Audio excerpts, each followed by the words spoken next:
Hi, I'm Rick at Rick Turns, and today's video is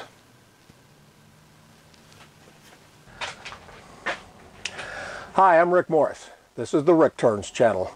Today I want to demonstrate a technique that very few wood turners use, and I don't think there is any other videos on YouTube about this. In fact, in all modesty, I have to say that I have pioneered this form of wood turning. Now, I've got here a nice Weedpot spalted wood. It looks great. Now, anybody can turn a Weedpot. They're really easy to make. Don't take many tools, take very little wood.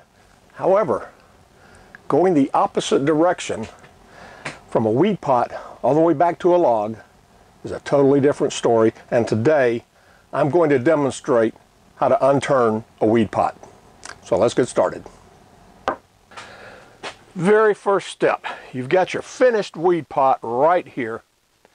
What you really got to do, of course, you've got to reattach it to the workpiece that you cut it away from when you did the parting cuts.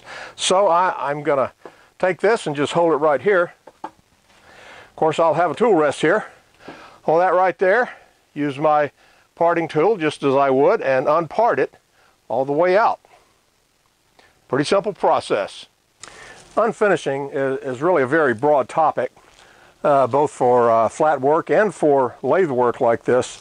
So I'm not gonna talk too much about the unfinishing. I'm just going to show you the process I use. I'm going to start with unfinishing friction polish. I've got my applicator cloth here, or I guess I should say my unapplicator cloth, and I'm just going to work it over the whole surface. Now I'm going to do 3 unfinishing coats, I think, to get back to the bare wood. And that's important because you got to get it back down to the bare wood. With the finish removed, now it's time to start unsanding. Now I'm going to start unsanding at 400 grit. That's where I stopped sanding when I made this, so I've got to start unsanding at 400 grit. So I'm going to sand in here, here, and here, get the whole thing at 400 grit. Then I'll take it down to 320, and then 240, and then 150. So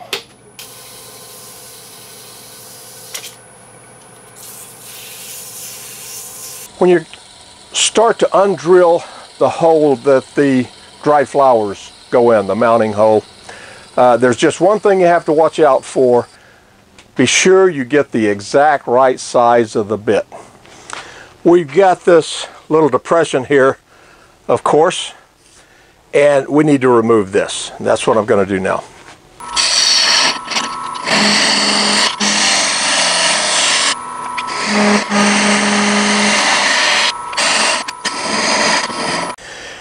Now we've got some, obviously we got some unshaping to do here. I'm going to start up at this end and take this down, get rid of this little crease, get rid of the slope here, and then finally I'm going to get rid of the groove there, the very bottom of it.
Now you can see right here, getting close to being back down to a round blank. But I've got this cut here. This is the cut that delimits the bottom of the Weedpot, and I've got to unturn it, and I'm going to use an unparting tool for that.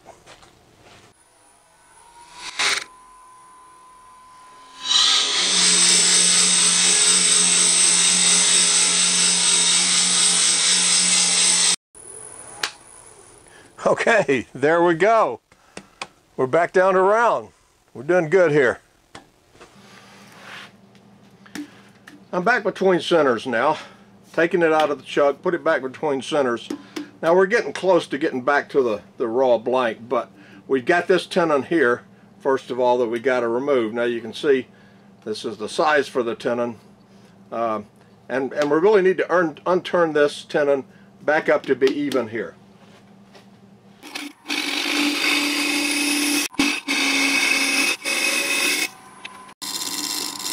And there we have it.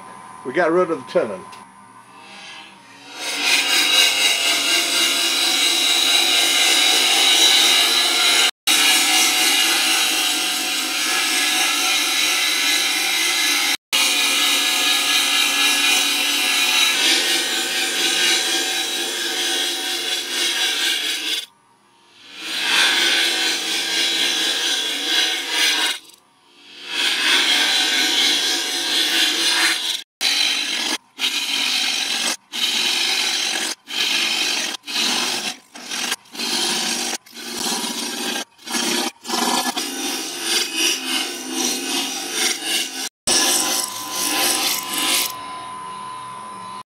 At this point, we've finished bringing the blank back up to square. We can take it off now and take off over to the workbench. Now, another mistake a lot of turners make when they first start trying unturning is removing their center marks. If you're going to mount it between centers, as I do, well, you need to mark a best center you can get there, and when you're unturning, you got to unmark it. Now I know that seems like a trivial thing, but it's little things like that that make the difference between a so-so job and professional. Don't forget, you have to unbandsaw the cuts you made to take the full length of your blank down to about 5-6 inches, whatever you start out with for making your weed pot. That's fairly important to get that. Unbandsawing can be tricky. Take your time. Don't try and pull the blade through the wood too fast. If you do, it might catch a little bit and it can pop it off of the wheels on the bandsaw. Then you got to rethread the bandsaw blade. Well, it's all done. From a finished weed pot all the way back to a log. Unturning is really remarkable, and you actually don't see a whole lot of it going on. Just want to caution you, if you're going to do some unturning, take your time. Think about what you're doing. Watch the cuts. You can do it. See you next video.